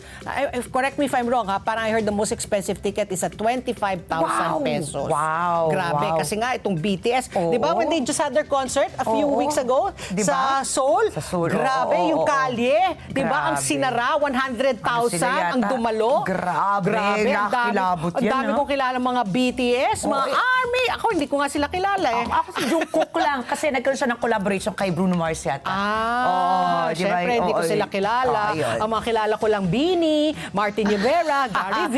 Ako, Sarang Cuneta. Sarah Geronimo. Oras, alas 8:54 na po ng umaga at magbabalik po po ang Ano ASPN. sa palagay nyo? Ang sigaw ng Pinoy Nation. ASPN. Oras, alas 8:56 na po ng umaga. A season of sharing and connection. Ka-Flash, this month, let's celebrate the simple joy of sending packages wherever you may be in the Philippines. From heartfelt parcels to important deliveries for loved ones, Flash Express is here to support every shipment.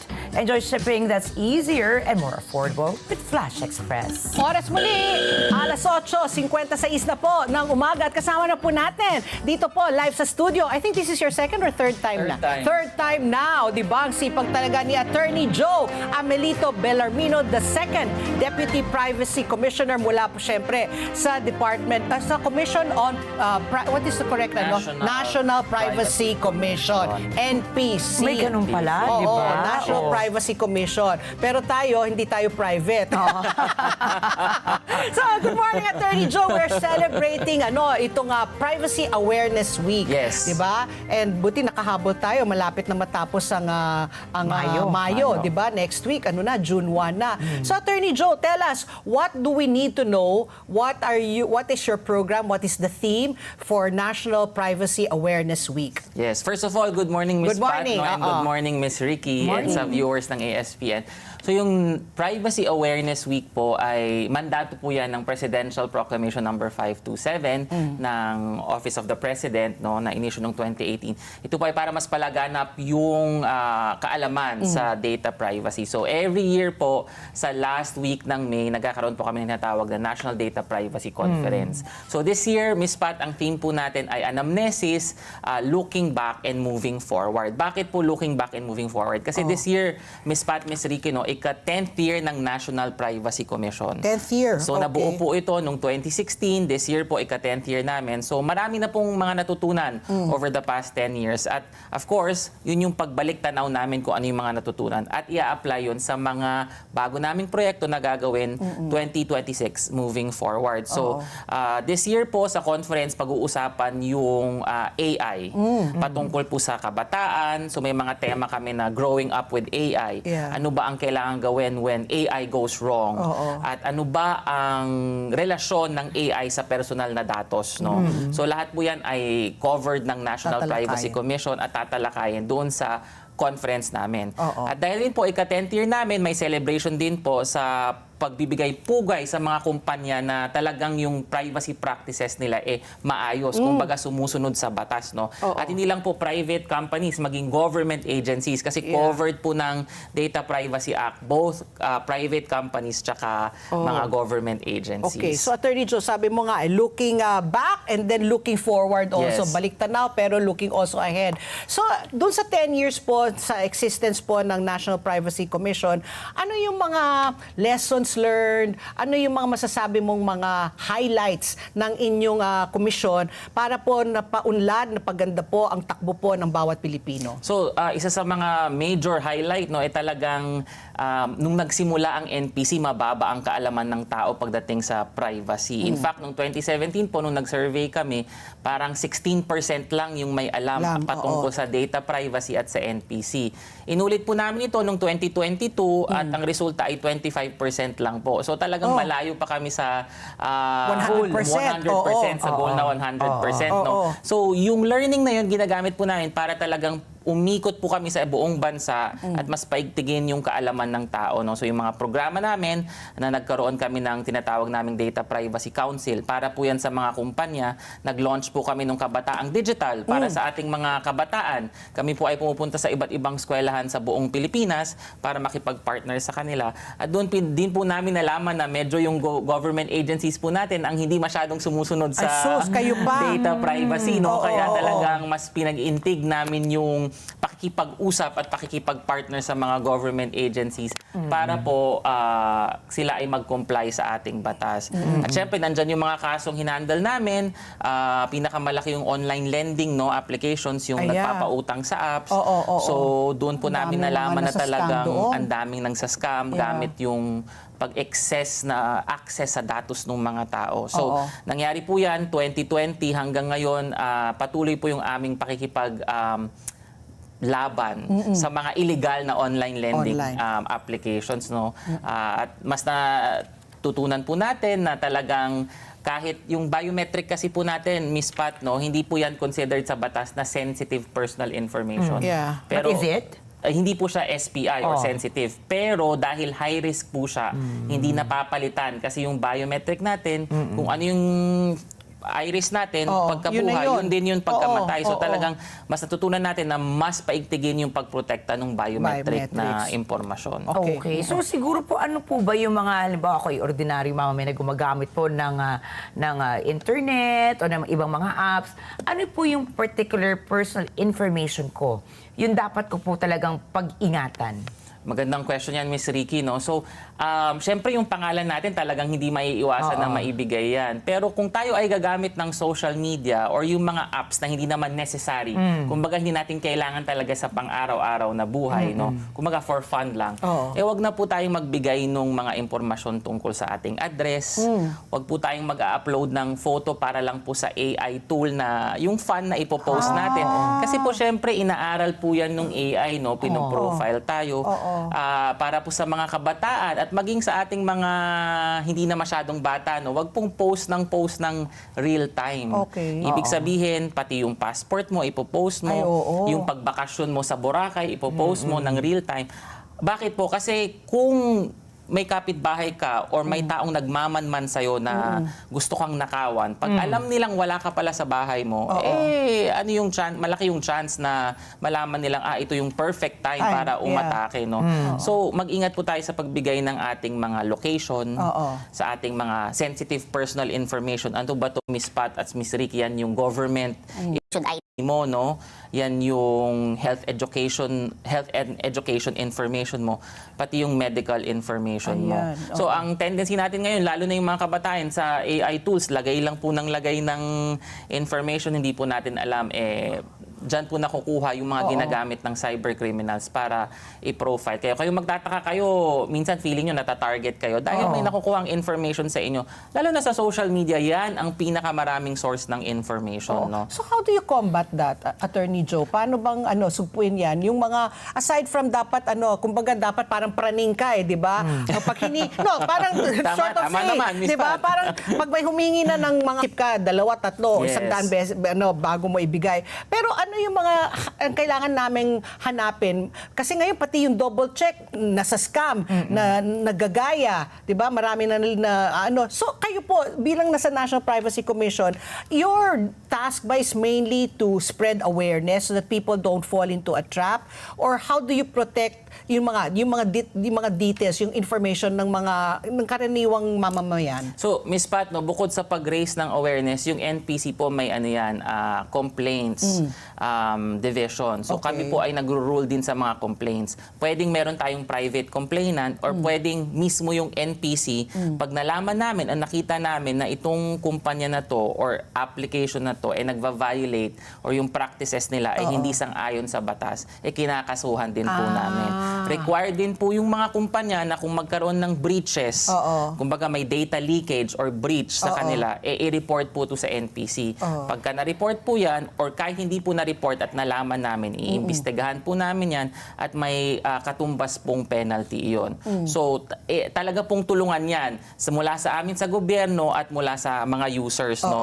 Tulad nga po ng sabi nyo, kailangan maingat tayo. Kumbaga, pag may matanggap tayong links, wag po tayong maniniwala. Wag po tayong click ng click.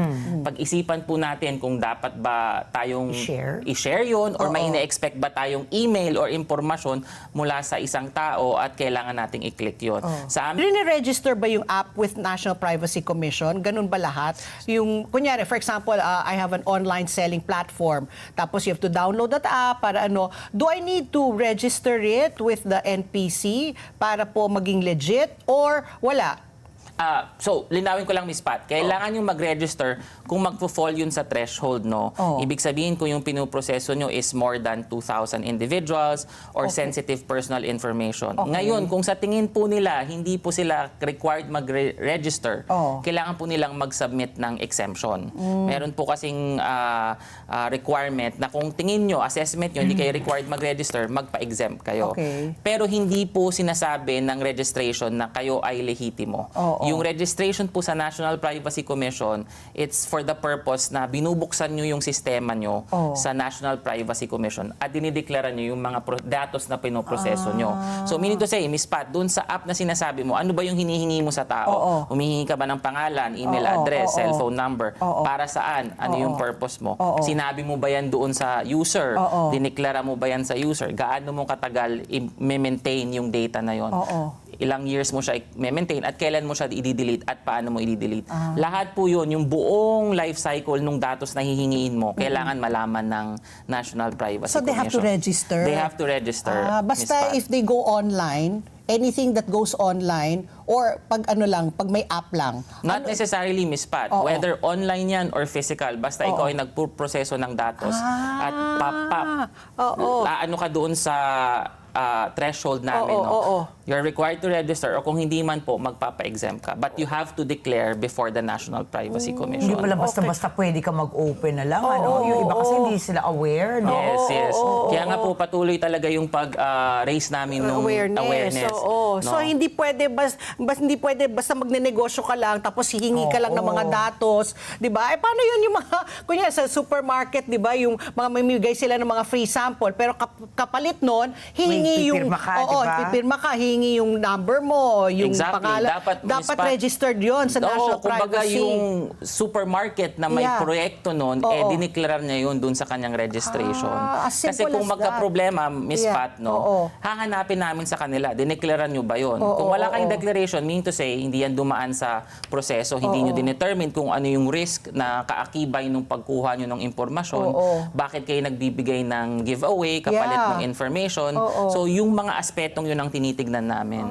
So talagang kailangan taasan natin yung kalaman. Kasi ako, pag naglalakad ako sa mall, may mga nagbibigay. Bigay mo naman. May nagbibigay, libreng paypay, libreng pero kapalit, di ba? Pakisulat lang. Pero minsan ako, linalagay ko fake name. Pero what I'm saying lang is I didn't know that something as simple as that has to be registered pala with the National Privacy Commission. Anything in exchange for your information has to be registered. Okay, gets na. So ako po, attorney, I'm very curious. Dahil nabagit nyo nga po yung problema na pwedeng magkaroon kapag binigay mo yung iyong mga impormasyon. Sa 10 taong po ng komisyon, sa inyo pong karanasan, ano po ba yung usual na mga krimen na umuusbong po dahil po sa pamimigay ng impormasyon bukod po halimbawa, tinitiktikan ka sa social media mo, bala ka nakawan, bukod po doon. How serious is this problem kapag po ang na-violate po ang inyong privacy? Ano po yung mga na-encounter ninyo na mga actual crimes? Bukod po halimbawa, di naman lahat nagtitiktik ka, di ba? Para nakawan ka. Ano po yan, attorney? So, magandang question, Miss Ricky. No? Madami actually. Isa dyan yung identity theft, no? Meaning to say, gagamitin yung pagkatao mo para mag-avail ng services tulad ng loans or tulad ng other services before a government agency or before a company. Ibig sabihin na gagamit yung datos mo kasi isinapubliko mo o nakuha sa ibang impormasyon, pwede na akong gumawa ng identity mo na ako yung magpapanggap. Meaning to say, malalaman na lang ng tao na may utang pala siya sa ganitong kumpanya Oo. na tinatawagan na siya, hindi niya alam na Ginamit na pala yung niya. datos niya. Oo. So, isa yung identity theft. Pangalawa, yung excessive na pangungulekta ng utang na paggamit ng personal na impormasyon. Mantakin mo, Miss Ricky, pag hindi ka nakapagbayad sa isang online lending app, no, ipopost yung mga photos mo. Ganun? Na dapat Oo. hindi pang publiko, pero dahil na-access nila yung photo gallery mo, pwedeng i-post yan. At syempre, if it's not for the public, medyo yung mga masiselang kung meron sa photo gallery, pinopost yun. Kaya yun na maano nila, Kasi ma-access nila. may mga online lending app na kumbaga parang take it or leave it. Kung hindi mo i-grant yung access sa lahat ng mga apps mo or sa certain apps, hindi ka makakautang. You can by remote? May mga Ganon? gumagawa Pwede? nun. Yes, Miss Pat. So, talagang ang isang story na nalaman namin, may nakunan dahil sa ganung nangyari. Nakunan. May nakunan na sobrang babae. Sa stress. Oo, Yung oo, iba oo. natanggal sa trabaho dahil kinontak yung... Oo nga, tinatawag daw lahat na sa contact Yes. list mo at sinasabi may utang si Ricky Yes. sa ganyan-ganyan. Oo. Meron din yung unauthorized processing, no? Ibig sabihin, kunyari may CCTV ka sa bahay, Oo. nakunan yung tapat na bahay ng CCTV mo, no? Meron palang si Mister, meron palang dinadalang ibang babae. Oo. Habang nagtatrabaho ka.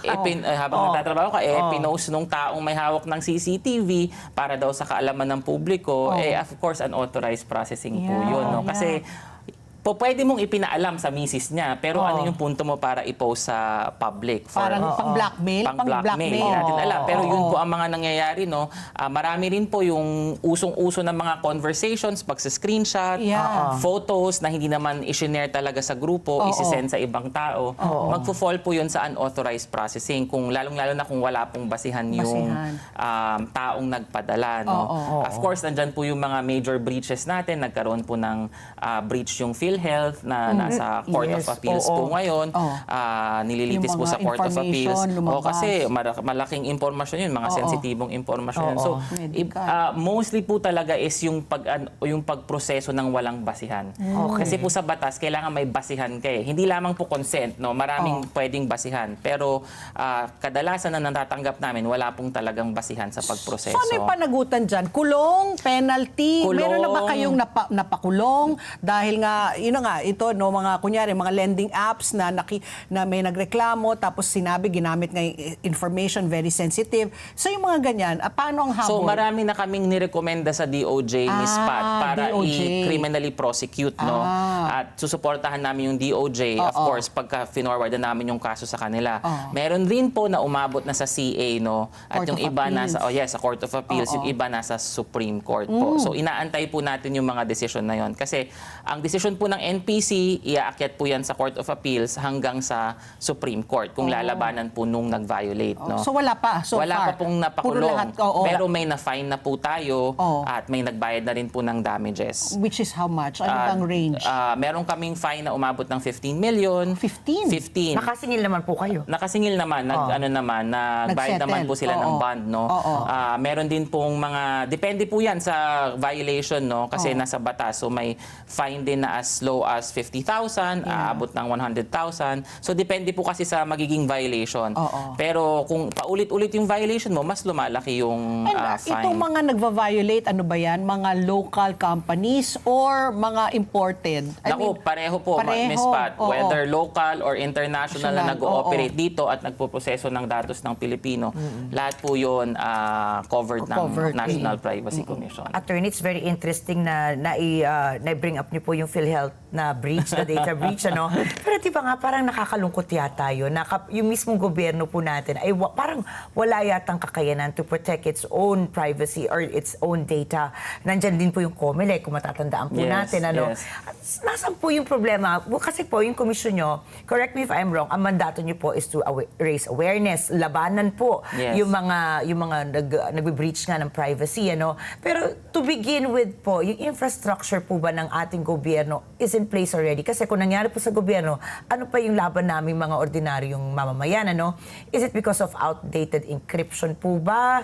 Human error po ba? Handa na po ba yung infrastructure natin? Baka sa akin lang pakiwari, baka po ayun muna yung dapat natin pagtuunan, ano? Tama yan, Miss Ricky, no? In fact, yung PhilHealth itself is a combination ng human error at kumbaga expired na cybersecurity correct. tools. Outdated na po yung sistema.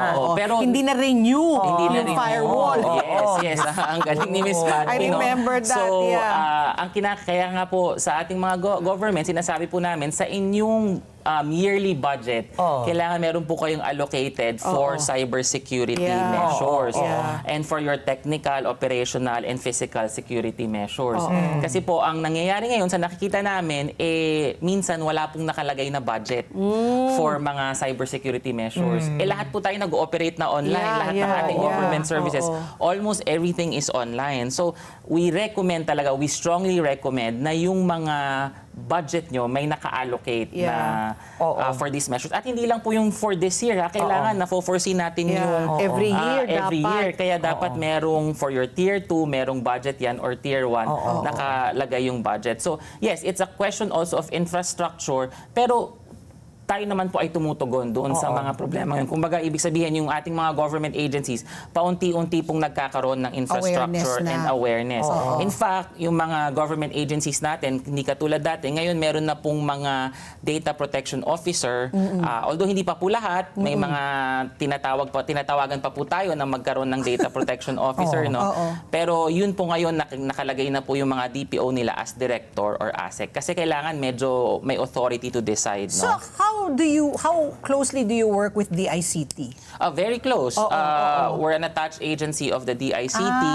So meron niyang usapin no on a I think bi-weekly or bi-monthly basis Yeah, no. Or yeah. kung kailan may talagang kailangan at emergency na pag-usapan. Hindi lang po DICT, maging CICC, NTC, and even other government agencies, NBI, meron Yeah. kaming MOU with PNP, Cybercrime, and other government agencies, maging yung ating DFA, Finance, and Trade and Industry. Would you say, Attorney Joe, medyo in a scale of 1 to 10, where is the Philippines when it comes to cybersecurity and awareness when it comes to data privacy, both public and private citizens? Kasi you were talking about government offices, parang mahina pa eh. So where are we now in a scale of 1 to 10? I think, Ms. Pat, Four, nasa 5 tayo, no? Five, Kasi marami pang room for improvement, no? Yeah. Pero we also recognize the improvements that has been done over the past years. To be fair naman po, yung data privacy medyo talagang bago yan nung lumabas no nung actually yung batas 2012 pero nabuo yung NPC po ng 2016. So medyo talagang may period na para kami mismo sa NPC organize o magkaroon ng mga paunting-unting baby steps no. Pero hindi naman po tayo yung nahuhuli. In fact, yung other neighboring countries natin kakaroon lang po nila ng mga data privacy law. And imagine ang Pilipinas po ang isa sa pinaka-heavy users Yes. ng internet. internet. Correct. O number 1 tayo sa Facebook. That's true, that's diba? true, that's true. So kailangan na po talaga, it's about time na siguro dahil alam mga Pilipino medyo hayok sa Correct. paggamit ng Tsaka iba yung problema natin pag uma-attend tayo ng mga conferences abroad, Miss Pat, Miss Ricky, iba yung problema natin kasi we're a developing country. So yung mga challenges natin, medyo iba. Kumbaga parang Like ang what, privacy sir? ginagamit siyang tool for exploitation, lalo na nung medyo educationally and financially challenged, no? Yung medyo talagang mahirap. Tulad na lang po ng online lending. Ang target po talaga nila ay yung talagang nangangailangan ng pera. Nakakapit ka talaga sa patalim. Uunahin mo ba yung privacy mo sa pera? na kailangan mo? Pero yun nga po, no, ang kailangan natin intindihin yung epekto nun long term. Lalo na kung yung mga online lending na to hindi talaga legal, no? So talagang grabe yung practices nila para makakolekta sa inyo. Parang sisirain talaga inyong reputasyon. Pero Attorney Joe, yung pinaka-controversial dyan talaga is the national ID. Bakit? Asan ka na? Ako, wala pa ako national ID. Kasi nga, feeling ko nga parang useless. Tapos ang dami nga nagrereklamo hanggang ngayon, hindi pa nila nakukuha yung ID nila. Tapos yung mga iba, nag-fade na. Di ba? Yung mga itsura, syempre, ibang-iba kasi this happened during the pandemic. Yes. So where are we now in terms of the national ID? Sa huling ating balita, no, at nakikipag-ugnayan naman po yung NPC with PSA kasi sila rin yung in charge doon. Nagkaroon na rin po tayo ng version na e-national ID, no. Kumbaga hindi mo na kailangan yung physical form. At sa huling balita natin, mas tumaas naman na po yung nag-apply ng national ID. Ang intention to po talaga kasi ng national ID is you have one ID for everything, no. Kaya sana po mas matuloy yung purpose na yun at mas i-recognize ng mga private companies. Kasi ang sistema po niyan, may mag-a-apply na, kumbaga, yung company, meron silang tool para pag in-scan yung national ID, nandun na yung information na kailangan. Ngayon po, medyo hindi pa po ganun karamihan yung mga companies na merong nitong tool na to. No? But hopefully, magkaroon po dahil nga ang intention talaga ng national ID is to have just one ID for every Filipino. Everyone. At ang pagkakaalam po natin, ang isang bagong improvement ay yung kapanganak ng bata ay meron na siya agad na national ID. Hindi kasi bata meron na, baby. Dapat yun. Parang sa Malaysia, parang ganun. Di ba yun, you have a national number. Yes, Parang that is your yes. identification Diba? number. Meron ka na. Yes. But I was going to say nga, kasi di ba parang pinagtawanan nga yung national ID na yan. Kasi nga, nung yung lalo na yung SIM registration, parang pati mga linagyan nila aso, unggoy, nakakalusot. Kaya hanggang ngayon, may mga nakukuha ka. Although talagang nabawasan yung pagkuha natin. Pero meron pa rin. So, in terms of that, how are you? Yung nakapag-usap po tayo sa mga private telcos, no? And in fact, nagkaroon na po sila ng mga mechanism to detect whether yung ID ba na ipinipresenta, ibinibigay, talagang sa totoong tao, no? So, thankful din tayo sa ating mga telcos, no? Kasi may mechanism na sila. But of course, siguro may mga nakakalusot pa, Miss Pat, no? Miss Ricky, but hopefully, mas mapaigting natin yung mga mechanisms na yon. Kasi nga po yung may kamukha. yung SIM registration kahit anong ID pwede. Kasi ang purpose naman yun para lahat naman maka-avail no makapag-register no. Yung telcos naman natin gumawa rin sila ng paraan para ma-verify kung talagang tao ba at totoong tao yun. Ay, paano kung kamukha po ng unggoy yung tao? Sa mga red flag po. Ay, ito po, balikan ko lang po yung apps, ano? Kasi ako po, halimbawa, mag-download ako ng app or halimbawa may papayagan akong apps, no? Ang haba ng terms of agreement, di ba? Yung you have to check first, click first if you agree. Yes. Sa haba-haba po niyan, ako, I have to say I'm guilty with sometimes or most of the time. Hindi ko na binabasa lahat, attorney. Is this standard po ba for every app? Kasi I'm sure din marami po sa ating mga kababayan ang hindi na rin po binabasa lahat. Click ka lang, check. Or ano po yung mga red flag na lang na siguro is-skim through na lang namin para naman kahit paano maprotektahan kami? Or do you recommend talaga basahin from start to finish? Of course, tulad nga, Miss, ako, sometimes I'm also guilty, no? Kasi Diba? syempre, mabilisan, no? So, ang lagi po natin titignan, kailangan yung permissions ng apps, hindi po hinihingi ng isang buo. Kumbaga, hindi sinasabi ng app na sa pag-check mo nung tick box, binibigay mo yung access to location, to phone book, photo gallery. Whether meron online yun. lending app Nandun yan yan? or kahit anong app yan, no? Kailangan meron siyang separate tick box for permissions na, I don't have that. kailangan niya sa telepono mo. Ngayon, kung hindi mo i-click yun at hindi mo magagamit yung application, wag na po nating ituloy. Kasi meaning to say, hindi proportionate yung hinihingi nilang datos In doon sa exchange. purpose na gusto nilang gawin. No? Usually, ayun naman yung mga AIA, parang pinasayaw Kaya ka nga po yung sinasabi ni ko Obet, kanina. tandaan mo pinasayaw yung picture mo. So, Obet, i-ano ka, Yes. So yung prepare mga ka ganyan na. yung mga apps. Kasi wala akong apps na ganun eh. Yes. First of all, syempre, I do not have anything Ang online. ganda pa naman ng cellphone mo, tapos walang app. Tingnan mo yung mga apps ko. Yung talagang necessary Hindi lang. necessary lang. Yes, Kasi minsan yes. meron din halimbawa nasa Facebook ka. Tapos yung meron ka lang na, what will you be in 2025? O mga Yung mga games, ganyan, di ba? Yung mga games lang. Nag-exchange din tayo ng information nun kasi tandaan nyo, pag ginawa nyo yan sa social media, meron doon na magtatanong sa inyo kung do you allow Do you allow permission ganyan? or sharing of you don't. information. I don't. I'm not a So, sucker. Pero si Obet, sucker Nagsayaw ka. Soccer, tapos nagbayad pa siya.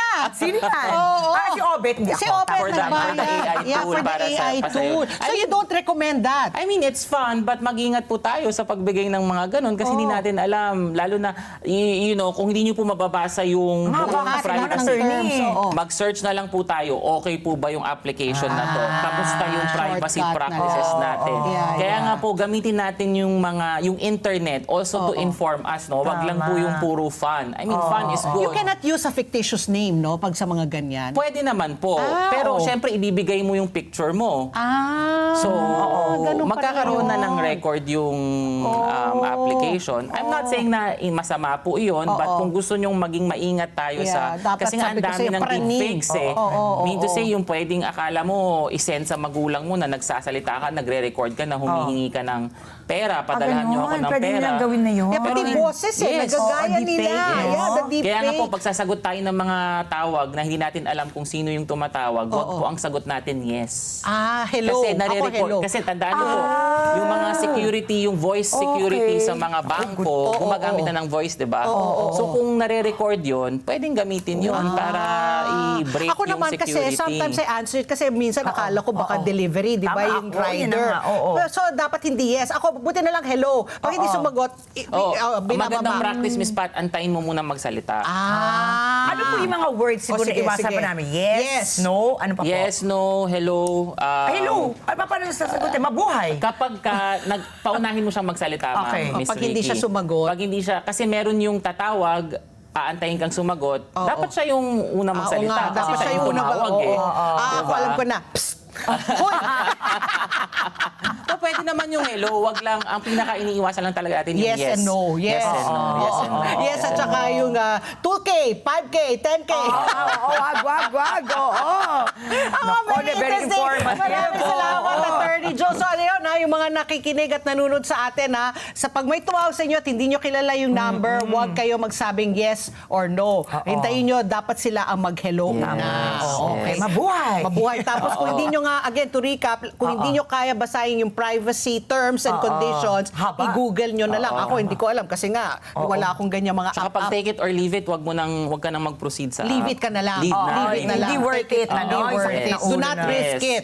So, like I said nga, be paranoid. yun Be na nga, paranoid. tama. Be paranoid. If you want to safeguard your information, be paranoid. Lalo na sa mundo natin ngayon. Yeah, praning Gerzi ka talaga dapat. Maraming salamat, Thank Attorney you. Joe. Very Thank you, interesting. Thank you. Happy Thank you. National Awareness Week to you. Yes. Ayan. Ika-10 taon din ng NPC. O, 10 taon. Congratulations. Sana next year when you come back, dapat na ulit, imbis na 5 na ngayon, dapat nasa 7 or 8 na tayo pagdating sa kamalayan Yes, tungkol yes, sa ating yes. privacy. Hopefully. Dapat ang mga Pilipino maging na talaga, mapanuri. Mas Ayun. aware. Mas aware. Yes. Yan. So maraming salamat Thank ulit. you. Ang ganda. Attorney Jose Amelito S. Bellarmino II. Diba? Galit din sa yung Wala akong mahal. Sa sulat pa lang 30 minutes na. At ang oras, alas 9:28 na po ng umaga. Sa aming pagbabalik, ayan, usaping naman, bahay. Makakausap po natin si Jack Jacinto Jr., ang Vice President po ng Public and Member Relations Group ng Pag-ibig Fund. Pag-usapan natin yung MP2 savings nila. Sa pagbabalik po ng ASPN. Ano sa palagay niyo? Ang sigaw ng Pinoy Nation. Oras! Alas 9:31 na po ng umaga. At ang oras na ito atid sa inyo ng Salem Bed, bringing comfort to Filipino homes for over 50 durable years. Salem Bed, ang hari ng tibay. Oras muli, alas 9:31 na po. At speaking of tibay, nako, itong ating makakausap, si Ginoong Jack Jacinto Jr., ang Vice President po ng Public and Member Relations Group ng Pag-ibig Fund. Nako, ang tibay-tibay ng pag-ibig, ang daming kwarta. Magandang umaga po, Sir Jack, and welcome back po sa ASPN. Good morning, Magandang umaga po. Magandang umaga. It's nice to see you again. Magandang umaga din po, Ma'am Ricky. And of course, magandang umaga po sa lahat ng nanonood at nakikinig po sa atin ngayon. morning, Okay, sir. good morning, sir. Sir Jack, nako, sabi ko nga, ang tibay-tibay po talaga ng Pag-ibig Fund. Ikwento mo sa amin kung gaano kalaki na po ang pondo ng Pag-ibig Fund, yung MP2 po, na marami na talagang Pilipino who are taking advantage of this program. Sige na po, ibida nyo na po. Maraming salamat po, Ma'am Pat. At tama po kayo. Ito po'y magandang balita para po sa lahat ng miyembro ng Pag-ibig Fund dahil ito po ay ating pondo. Ang unang magandang balita po ay yung pong katatagan ng Pag-ibig Fund. Pagdating po sa total assets, umabot na po tayo sa 1.28 trillion. Letter T ho, 1.28 trillion in total assets. Oo. Ito po ay pag-aari natin dahil ang Pag-ibig Fund ay pag-aari po ng mga miyembro. Lahat po tayong may hulog sa Pag-ibig Fund. Tayo po ang may-ari ng pondo.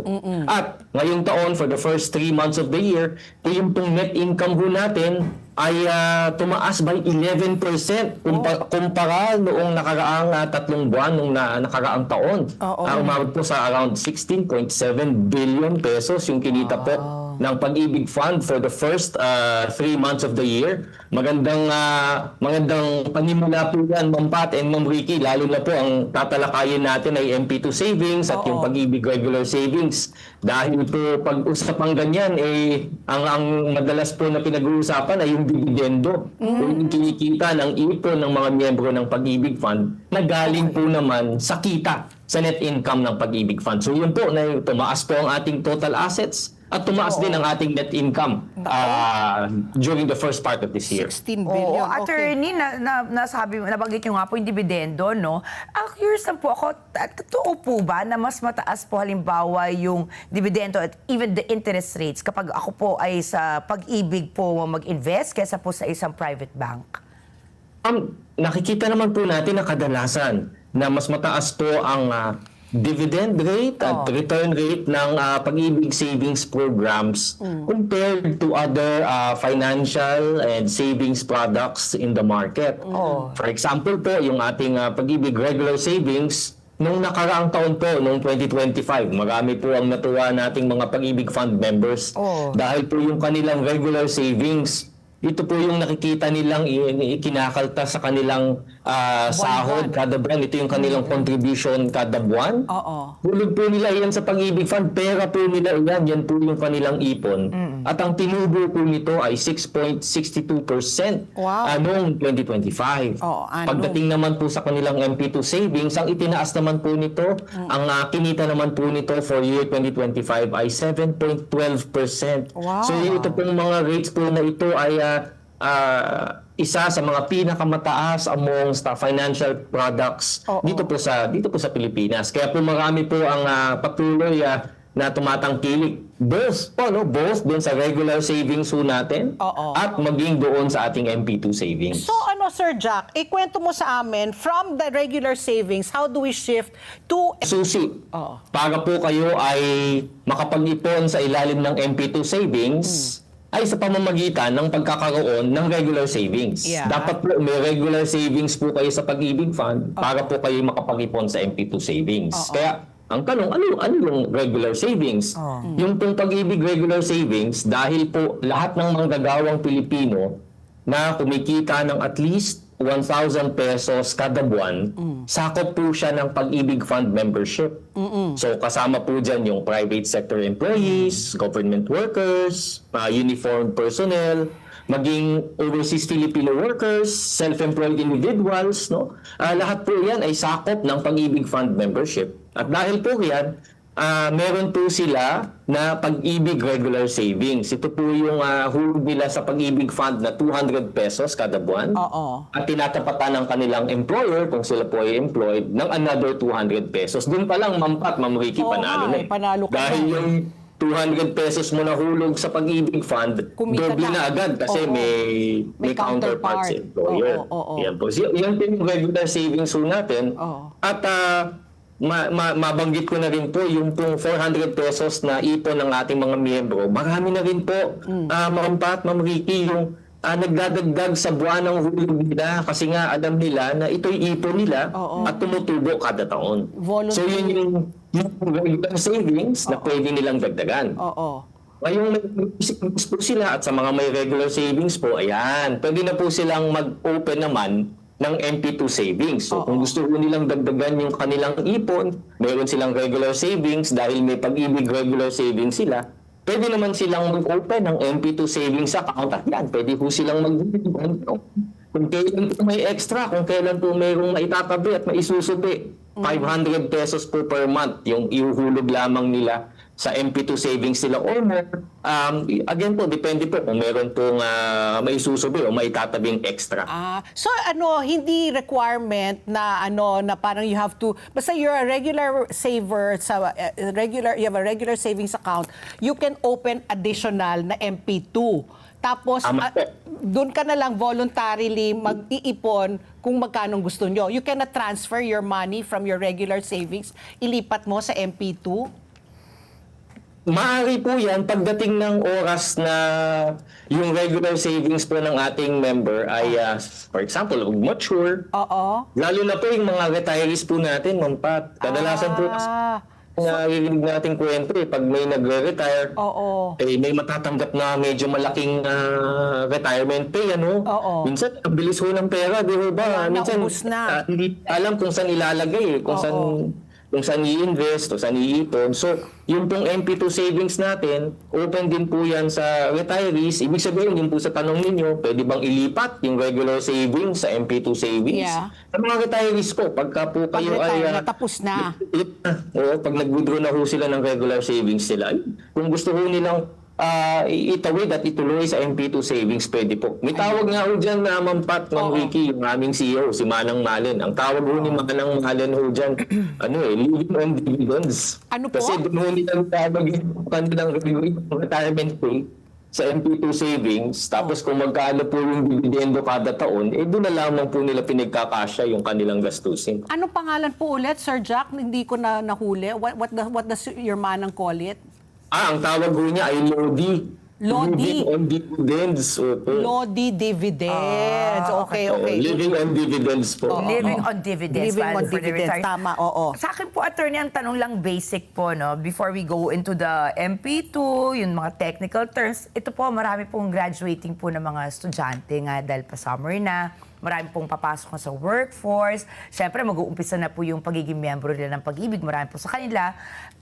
Basic lang po, sa mga hindi pa po talaga nakakaalam, pretend po that you are talking po to somebody who has no idea kung ano po yung mga benepisyo ng Pag-ibig. For example, ano po ba talaga itong Pag-ibig? Kasi for example, ako aminin ko na, automatic kaltas yan nung ako ay nagtrabaho Empleyado, po. oo. Dahil ako naging empleyado, alam ko naghulog po ako, pero hindi ako sigurado kung tuloy-tuloy pa rin po yung pagkaltas sa akin.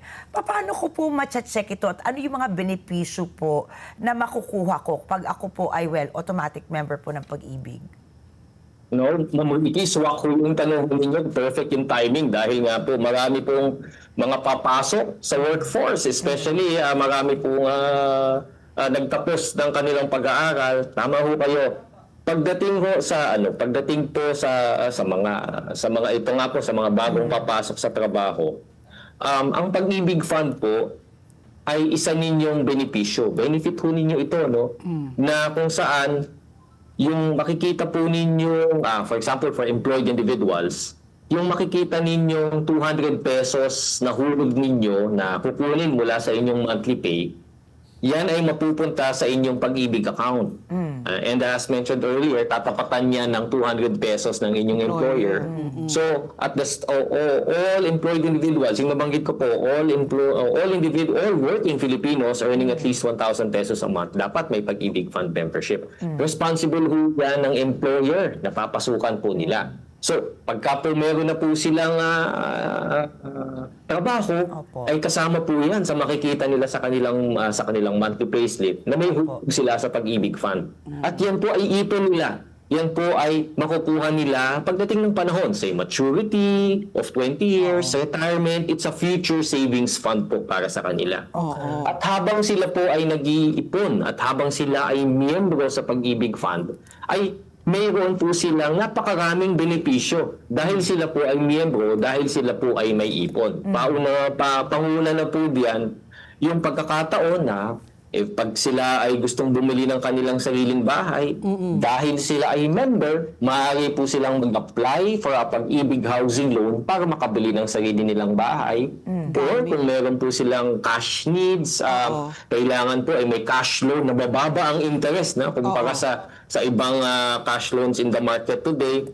available din po yung ating Pag-ibig Multipurpose Loan para po sila'y matulungan. So, all these benefits are derived, kumbaga po, lahat po ng mga benepisyong available as a Pag-ibig Fund member, ito po ay entitled po sila rito, karapatan po nila ito, sapagkat sila po ay miyembro at naguhulog sa Pag-ibig Fund. Idagdag ko rin po, Ma'am Ricky, maganda po kasi talaga yung tanong ho ninyo sa mga bagong graduates na nakikinig at nanonood ngayon, maging sa mga graduates na ito na excited din para sa kanilang mga anak na papasok na sa mga patrabaho po nila. Opo. Sa Pag-ibig Fund po, kailangan meron lamang silang membership ID number. Yeah. No? Dapat yung 12-digit membership ID number, yan po yung isa sa mga unang hihingi ng inyong employer pagka po kayo ay papasok na sa trabaho. At para makakuha po ng Pag-ibig membership ID number, napakadali ho. Pwede ho nilang gawin online via virtual Pag-ibig. Libre po yan yung pagkuha ng membership ID number sa Pag-ibig Fund. At pag may membership ID number ka with Pag-ibig Fund, ayun na. Yan na po yung sa inyong employer para magsimula na po yung Pag-ibig Fund membership po nila. Oo, kasi maganda talaga yan, Jack. Kasi like ako, no, ilang dekada ako nagtatrabaho. Hindi mo namamalayan kasi nga may counterpart yung employer mo 100 pesos kada payday. Tapos 'di ba? So 200 tapos yung counterpart yung employer mo 200. Nung nag-retire ako, nung pina-check ko, nagulat ako sa laki. Kasi hindi mo nga napapansin. Hindi mo namamalayan 200 lang kada buwan, ano? 200, pero that all adds up through the years. Like me, I galing. worked almost 3 decades. Up to now, I'm still working. So yung Pag-ibig ko, voluntary na. Kasi wala akong employer, talent na lang ako. Pwede nang ikaw yung Yes, mismo nag-MP2 na ako. Kaya binibwisit ko minsan si Jack. Jack, paano ba ito? I-transfer ko yung aking regular savings sa MP2. And because of that, may katanungan, may phone-in question si Ka Joseph Valencia, tiga finance namin. Nako, Sabi hi, niya, Ka Joseph. good morning po, Miss Pat. Pakitanong naman kung pwede po i-open ang minor na anak ng member at pwede po at kung pwede po ay papaano para daw sa account sa MP2. Pwede ba ang minor na ang magulang ay member ng MP2? Hintayin mo natin siyang maging 18 dahil yun po yung kailangan para po maging miyembro ng Pag-ibig Fund. Pero tip po kay Joseph, Ma'am Pat, ang tip po natin kay Joseph, ito po ay naririnig din ho naman natin sa mga ibang members ho natin. Ang ginagawa po nila, nag-open house po. Mga 3 anak. Yeah. Mga 3 anak. Mag-open po yung ating member ng 3 MP2 savings accounts. 3 account. Tapos yung isa naka-assign dun sa unang anak, sa panganay, yung isa sa gitna, yung isa sa bunso. Tapos dun po niya ipinapasok yung ipon para sa kanyang mga anak. Usually ho yan pang college. Ayun, so parang para pagdating ng college ganun din pala, meron no? po silang meron po silang panggasta. So yun po, hintayin natin mag-18 siya pero it doesn't stop you po from Saving. opening multiple MP2 savings accounts, Sir Joseph. Napakadali po lang naman para po yung purpose ninyo na meron pong nakalaan Beneficiary para sa na. ating mga anak ay nariyan. Ayun, so parang interest. Okay. Ako naman siguro, for sure, mamaya makukuha ko yung text sa mami ko. Ayan, i-check mo yung Pag-ibig mo. Di ba? Sabi ko sa'yo, organize ako, hindi. Paano po to, Sir Joseph? Halimbawa, hindi lang naman ako siguro yung dumaan po na, halimbawa, nagtrabaho po ako for a year, tapos tumigil po ako for a while. Para po ba itong bangko na, halimbawa, magkakaroon ng lapse yung sinave ko? Kasi for sure, ang dami ko na rin na-impok nung sa isa kong employer. Tapos I decided to stop working for a few years. Tapos bumalik po ulit ako. Ano na po nangyari sa mga na-impok ko? Or parang bangko yan na bye-bye na? Well, ang ganda huli ng tanong niyo, Ma'am Ricky. Madalas rin ho yan, meron po kasi tayo, syempre may mga miyembro po tayo, employed. Opo. Tapos nawalan ng trabaho, lalo na ho nung pandemic. Nawalan ng trabaho. So ang tanong nila, paano na, ano na ang mangyayari sa aking Pag-ibig Fund savings? Sabi, wala ho dapat silang ipag-alala. Dahil yung ipon ho nila sa Pag-ibig Fund, hindi po yan mababawasan. In fact, kahit po hindi sila naghuhulog, pero syempre sana maghulog po kayo at pagpatuloy ho ninyo, tumutubo pa rin ho yan. No? So for example, again, madalas yung mga kwentong yan, medyo tumigil siya ng trabaho. Pwede naman ho kasi niyang ituloy yung kanyang Pag-ibig savings, yung regular savings, magiging MP2 savings, bayaran ho niya on a voluntary basis. Kung meron po siyang pwedeng iipon sa amin habang wala pa siyang source of income. ang kagandahan po kasi niyan, kahit hindi niya tinutuloy yung kanyang pag-ibig savings, tuloy-tuloy po yung pagtubo nito. So at wala pong ganung uri ng dormancy fees or mga other penalties pagka hindi nahuhulugan yung kanyang pag-ibig savings. Sayang lang. Dahil nga imbis na tumubo, hindi nadadagdagan yung tubo niya kasi hindi niya nadadagdagan yung kanyang pag-iipon. So, nandyan pa rin siya. Nandiyan Halimbawa, pa rin balikan siya. ko, no? Oo, Yung oo, parang kung nasa Senado. ipa-activate mo na lang. Ay, so- Maghulog ka So, ulit. pupunta po ako sa any pag-ibig branch po ba yun para maipacheck? Ganun po ba? Online. Mas madali na po kasi yung, for example, yung membership na banggit ko kanina, yung pagkuha ng membership ID number, pwede ng online via virtual pag-ibig. And also via virtual pag-ibig, you can pay your monthly savings, yung paghuhulog ninyo kada buwan, pwede na pong online din. Even through the apps na available po sa atin ngayon, GCash, Maya. Oh, So, so, available po ang wala pag-ibig na fund dito. So, excuse. pwede rin nilang ihulog yung kanilang monthly savings. Naku, attorney, virtual pag-ibig or other mobile apps. sabi nila wala daw forever sa pag-ibig, pero itong pag-ibig na to, meron, oo. may forever hindi pala. hindi siya it's complicated. Pero Sir Jack, tatanungin ko, yung MP2, 'di ba? Pero parang fixed 'yan eh. Hindi mo pwedeng galawin. Parang ba 5 years 'yon, 'di ba? Para lumalaki yung kumbaga nagko-compound yung interest. So for example, para madali lang, 100, sabihin natin, 10,000 ang pinasok mo diyan. Hindi mo yan magagalaw ng 5 taon. Pero yung 10,000 at the end of the 5th term, magiging let's say 15,000, parang ganon. Tama? Tama po. Yung ating MP2 savings, Ma'am Pat, is ang term ho nito ay 5 years. So 5 years po, yung pong principal, yung pong ipon ho ninyo ay nasa pag-ibig fund. Oo. At during those 5 years, may dalawa po silang options, Ma'am Pat. Pwede pong yung dividends o yung returns ho nila ay i-compound nila. Ibig sabihin ho nun, yung returns ho nila, yung tubo ng kanilang MP2 savings, kunin nila kasama ng principal after 5 years. Oo. Pero may isa din pong option, para po yung nabanggit ko kanina, yung maging living on dividends sila. Yeah. Pwede po annual yung pagkuha ng annual yung pagkuha ng kanilang returns from their MP2 savings. Sa So for example, interest. Oo. example niyo po kanina, Ma'am Pat, 10,000 pesos yung hinulog. Say 10,000 ang hinulog noong January 2025. Oo. So, kung ang pinili ng option ay annual yung pagkubra o pagkuha ng kanyang dividends Oo. or returns, ay makukuha po niya yung 712 pesos na kinita ng kanyang MP2 savings. Ang nakuha niya na po dapat dahil Mayo na. So, yun po yung options, pwedeng annual po makuha yung returns or yung tubo, or hintayin yung after 5 years para Para mas mag-compound. malaki. Mas malaki po ng bahagya. Oo. Yun po yung dalawang options po natin. Ayun. May follow-up question na si Ka Joseph. Sabi niya, ano po requirement kapag nag-open po ng bagong account? Same? Online? Okay. Oo. What are the requirements po? Napakadali rin po. Online po, again, pwede pong gawin yan ng ating mga miyembro via virtual pag-ibig.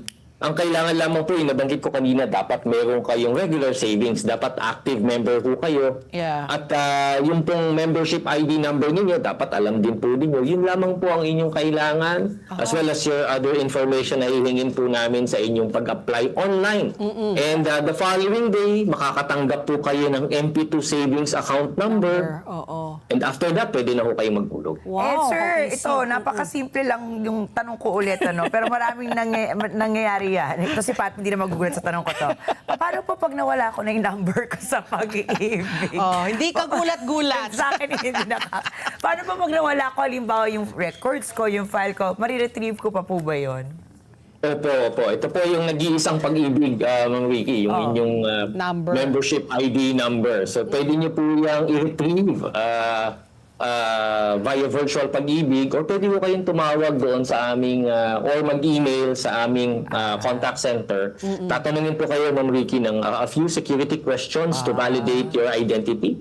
After which po, ay pwede na pong ipaalam sa inyo yung pag-ibig membership ID number po Yun niyo. naman pala. Walang data breach yan, sir, Walang Kasi data lagot breach tayo kay, dapat. ano naman. Kay Attorney Joe. Kay Attorney Joe. Yes, very compliant po tayo sa Data Privacy Act. Ay, Okay, nako, maraming salamat po, Sir Jack. Always a pleasure having you. Talaga sana mas marami pa tayong mainggan yung mga mag-iimpok, mag-impok sa pag-ibig. Talaga ito yung pag-ibig na walang hinihinging kapalit. Oh, yeah. Ito yung pag-ibig na forever. Forever. Maraming salamat po, Sir Jack. Thank you, Thank you, sir. Ma'am Ricky, Ma'am Pat, and good morning. Ayan po, good morning ulit kay Sir Jack, ang ating spokesperson Yeah. ng pag-ibig po.